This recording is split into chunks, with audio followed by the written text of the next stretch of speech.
El 15 de septiembre de 2024 marcó un momento histórico en México con la publicación de la reforma judicial en el Diario Oficial de la Federación por el entonces presidente Andrés Manuel López Obrador. Con esta reforma, los mexicanos elegirían el 1 de junio a nivel federal a jueces, magistradas, magistrados, ministras y ministros en nuestro país. En 1994, el entonces presidente Ernesto Zedillo Ponce de León realizó sin foros ni debates ni consensos una reforma constitucional con impacto al Poder Judicial de la Federación. Con esa modificación, separó de su cargo a ministras y ministros mediante una jubilación inmediata. Modificó de 26 a 11 el número de integrantes, los cuales fueron designados por él, y estableció una duración de 15 años en el cargo. Desde entonces, la ministra Lenia Batres Guadarrama cuestionaba el mecanismo de designación de las y los ministros de la Corte, así como el actuar de los impartidores de justicia y la necesidad de impulsar reformas respecto al poder intocable que los jueces representaban. Bueno, es una tradición en nuestro país el respeto al Poder Judicial. Ellos ven casi impersonalmente a las personas, a los ciudadanos interesados en que se haga justicia, entonces termina siendo una especie de cuerpo ahí etéreo, muy respetable, pero poco inacible por la ciudadanía. Yo creo que sí hay muchas cosas que reformar en el Poder Judicial, empezando pues por la propia forma en que se nombra a los jueces, que son esa propuesta de los poderes ejecutivos. Esto ya no debería ser en nuestro país. Vamos a insistir en cambiar esta estructura judicial y también necesitamos hacer algunas otras reformas para que no sea ese poder etéreo intocable, sino sean los jueces de carne y hueso que tienen que darle cuentas a la ciudadanía y que tienen que dar frutos de justicia a la propia ciudadanía y que esa propia ciudadanía lo sienta. Han pasado casi 30 años desde aquella reforma, y los problemas y deficiencias en el Poder Judicial no solo persistieron, se acrecentaron. Muestra que la reforma zedillista fracasó. En marzo de 2015, Andrés Manuel López Obrador propuso que a su triunfo, el pueblo elegiría a las y los ministros de la Suprema Corte de Justicia de la Nación. Así lo anunció en Jutepec, Morelos. Cuando triunfe nuestro movimiento, no se va a elegir así, o mejor dicho, no se van a nombrar de esa manera a los ministros de la Corte. Vamos a llevar a cabo una reforma constitucional para que sea el pueblo el que elija a los ministros de la Suprema Corte de Justicia. Se van a terminar las designaciones cupulares. Va a ser la gente la que va a elegir a sus jueces para que de esta manera sí haya un verdadero Estado de Derecho. Ya como presidente de México en abril de 2021, López Obrador reiteró la importancia de que la reforma al Poder Judicial fuera propuesta desde dentro, por el mismo poder, con el fin de eliminar la corrupción, el nepotismo, pero sobre todo que las sentencias no favorecieran a los más poderosos. Yo estoy de acuerdo en la reforma al Poder Judicial. Hay muchos vicios, hay corrupción, hay nepotismo en jueces, en magistrados, en ministros. Yo estoy de acuerdo, desde luego. Es más, yo envié la iniciativa. Para el quinto informe de gobierno del entonces presidente López Obrador, el 1 de septiembre de 2023 daría a conocer el conocido Plan C, que consistiría en una reforma constitucional para limpiar el Poder Judicial de la Federación, en el que las personas juzgadoras fueran electas por el pueblo. Es indispensable y urgente que los jueces, magistrados y ministros sean electos de manera directa por el pueblo.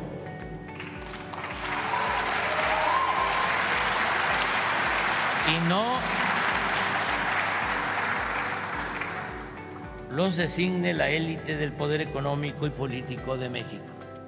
El 5 de febrero de 2024, el presidente Andrés Manuel López Obrador presentaría un paquete de reformas, de las cuales como prioridad serían pensiones y salarios mínimos, Guardia Nacional, reforma electoral y reforma al Poder Judicial. El Poder Judicial no puede seguir siendo un conjunto de instituciones al servicio de intereses políticos y económicos. Por el contrario, debe asumir su papel de garante de la justicia y hacer valer un auténtico Estado de Derecho en el cual nada ni nadie se sitúe al margen de la ley o por encima de ella. En abril de 2024 se realizó una consulta ciudadana crucial. Más del 77% de los mexicanos encuestados consideró necesaria una reforma judicial, lo que refuerza la legitimidad del paquete de reformas presentadas el 5 de febrero. Para que se llevara a cabo una reforma al Poder Judicial, ¿usted votaría a favor o en contra de la reforma al Poder Judicial? Sí, 81, 82 y 85. No, 11, 14, 9. No sabe, no contestó. 8, 4, 6. Miles de ciudadanos, organizaciones sociales y universitarios expresaron sus puntos de vista en asambleas y foros. Paralelamente, en el Congreso de la Unión, se llevaron a cabo debates acalorados entre los partidos políticos en los que se plantearon los abusos y excesos del Poder Judicial y propuestas para implementar medidas de regulación por la transparencia y contra la corrupción. Los diálogos nacionales sobre la reforma judicial iniciaron a finales de junio en la Cámara de Diputados y se replicaron en todo el país. En la primera mesa fueron invitadas las ministras y los ministros de la Suprema Corte de Justicia de la Nación, donde la ministra Lenia Batres resaltó las deficiencias del Poder Judicial y respaldó la reforma judicial. La reforma propuesta democratiza al Poder Judicial, lo abre al escrutinio público, obligando a sus titulares a responder al interés general. Crea el mecanismo de control que le ha faltado para garantizar rendición de cuentas, administración fiscalizable y sanciones a las personas juzgadoras.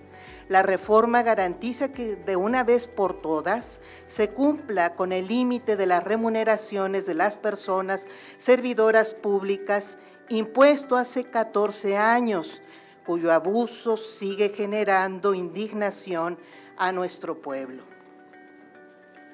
Para nuestra población, la justicia en México es cara, elitista, desgastante, humillante, lenta, inaccesible, inentendible, abusiva, misógina, racista, clasista, corrupta, parcial.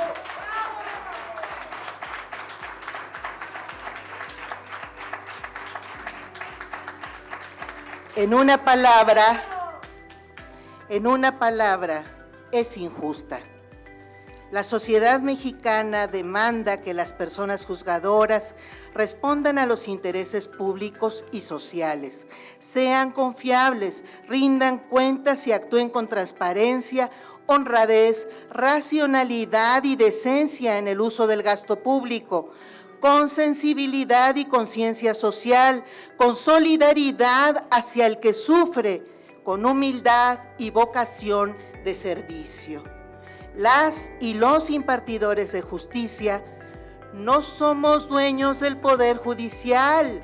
Su único propietario es el pueblo mexicano, que tiene en todo momento el inalienable derecho de modificarlo como parte esencial de su forma de gobierno.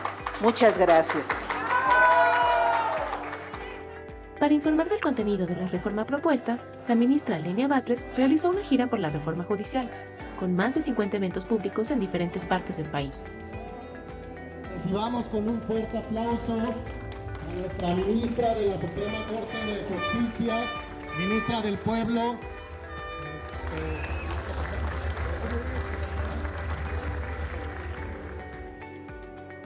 Una parte de las juezas, jueces, magistradas y magistrados del Poder Judicial de la Federación se fueron a un paro de labores a partir del 19 de agosto, argumentando que defendían la independencia judicial. Dicho paro duraría 85 días y terminaría el 11 de noviembre de 2024 con un daño al erario calculado en más de 16,000 millones de pesos. El 1 de septiembre inició el periodo de sesiones en la Cámara de Diputados, en la que se discutió y aprobó la reforma.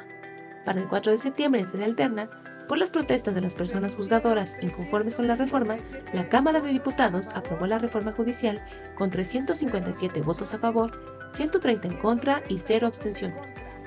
Es mayoría calificada, señor presidente.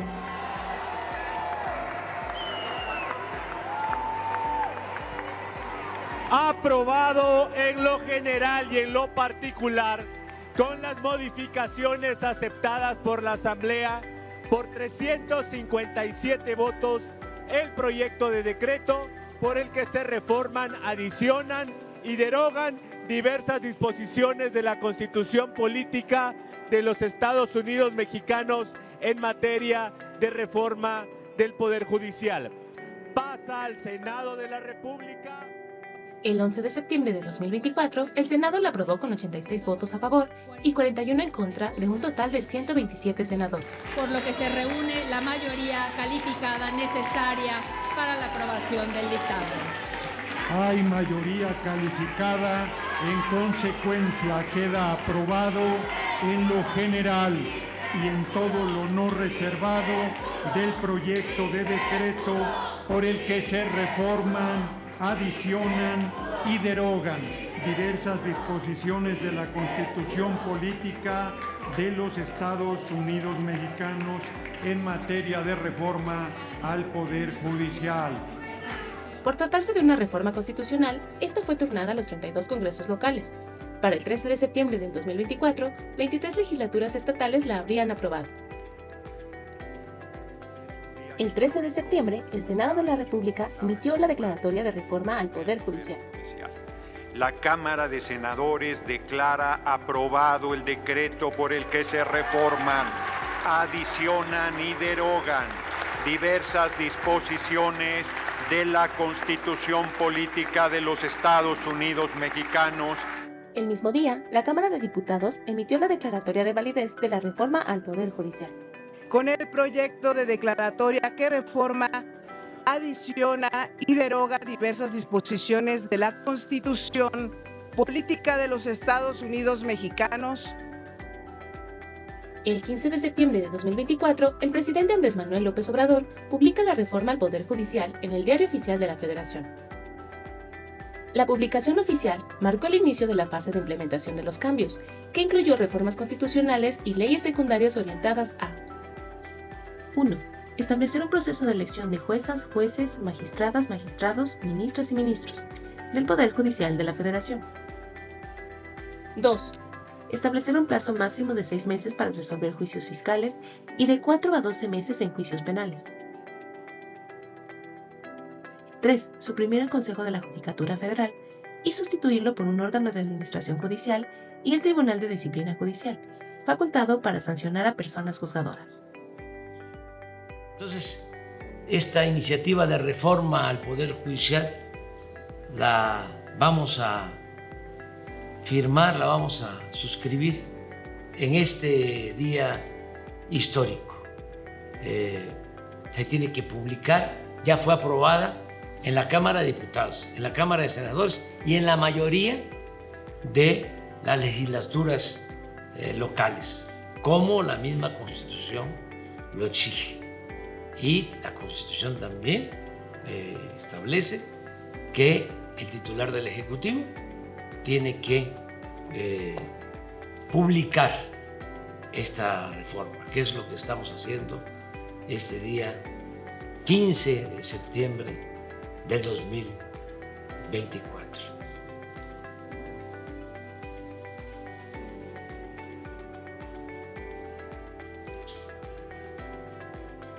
Con esta reforma, México se convirtió en el primer país del mundo en disponer la elección de la totalidad de las personas juzgadoras. Después de su aprobación, se abrió un nuevo episodio para intentar tirar la reforma, ahora a través de juicios de amparo y acciones de inconstitucionalidad. La ministra Lenia Batres fue la principal defensora de la reforma al interior del Poder Judicial. Cuando vinieron los pueblos indígenas exigiendo a esta corte, revisar la reforma que cumplía los acuerdos de San Andrés Larrainzán, las y los ministros respondieron que no se podía anular la Constitución. Cuando 2 partidos minoritarios impugnaron la reforma constitucional en materia electoral de 2007, las y los ministros entonces respondieron que no se podía anular la Constitución. Cuando se planteó que debía revisarse la desaparición de la facultad de investigación del artículo 97 constitucional, las y los ministros respondieron que no se podía anular la Constitución. Cuando el expresidente Andrés Manuel López Obrador pidió que los constituyentes de la Ciudad de México fueran electos por el pueblo y no impuestos por las cúpulas, las y los ministros respondieron que no se podía anular la Constitución. Cuando se planteó que la reforma energética del expresidente Enrique Peña Nieto destruía la soberanía energética del país, ministras y ministros respondieron que no se podía anular la Constitución. Hoy viene el PRI y el PAN, sin estar legitimados, a exigir que se anule una reforma que cambia la forma de designar personas juzgadoras para que el pueblo sea quien los nombre, y hoy el proyecto nos propone aceptar que siempre sí se pudo anular la Constitución, que antes no lo habían notado, que la Constitución siempre tuvo cláusulas pétreas, pero que no nos habíamos dado cuenta, y descubre que hay que cambiar el criterio jurídico.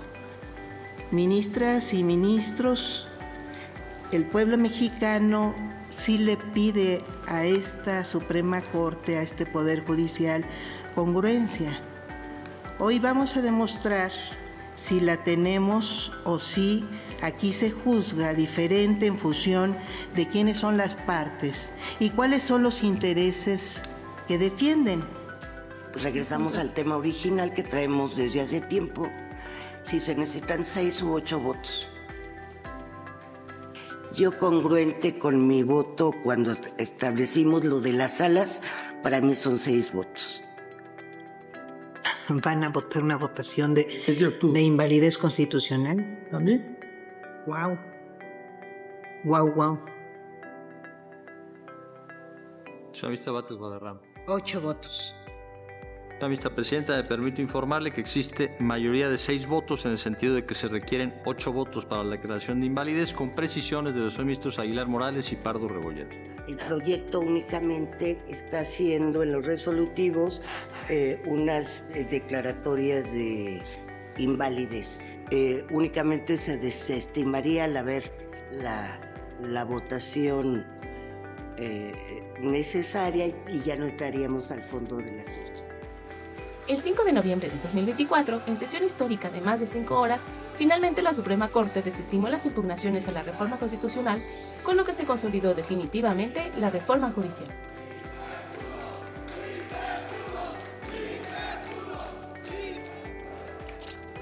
Este equipo hizo muy buen trabajo.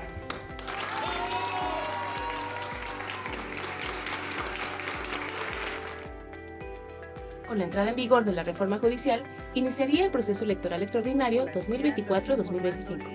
Los candidatos tuvieron 60 días de campaña, tiempo durante el cual recorrieron el país y expusieron sus propuestas en plazas públicas con sus propios recursos.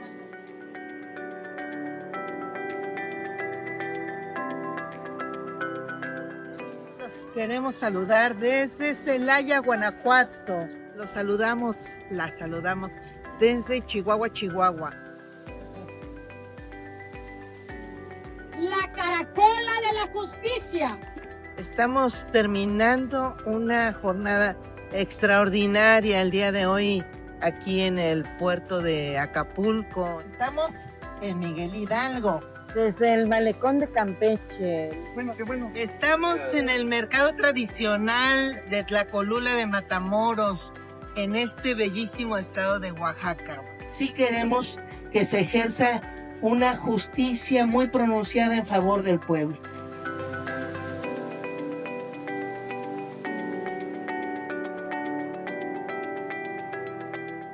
Estamos acá en Tijuana, muy contentos y a punto de regresar a la Ciudad de México.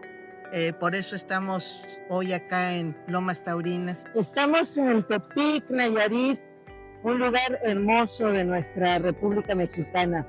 Vamos por un poder judicial del pueblo y para el pueblo. Amigas, amigos, estamos en este Parque Lázaro Cárdenas, cerrando una gran jornada en la que hemos podido acudir en más de 100 eventos en los últimos 60 días a cada una de las entidades federativas de nuestro país.